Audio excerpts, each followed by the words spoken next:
Tahukah kamu, di Minangkabau, khususnya Pariaman, justru perempuan yang melamar laki-laki. Tradisi ini disebut bajapuik. Saat menikah, keluarga perempuan menjemput calon suami dengan memberikan uang japuik atau harta tertentu. Bukan berarti membeli suami ya, tapi sebagai simbol penghormatan. Kenapa begitu?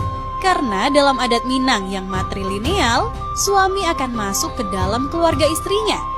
Jadi pemberian ini tanda bahwa laki-laki dihargai dan diterima.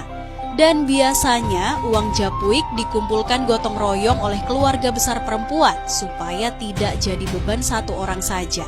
Jadi tradisi bajapuik itu bukan berarti beli suami ya, tetapi ini adalah bentuk penghormatan dan cara menjaga keharmonisan adat. Coba bayangin kalau tradisi bajapuik diterapin di seluruh Indonesia, kira-kira cowok-cowok setuju nggak?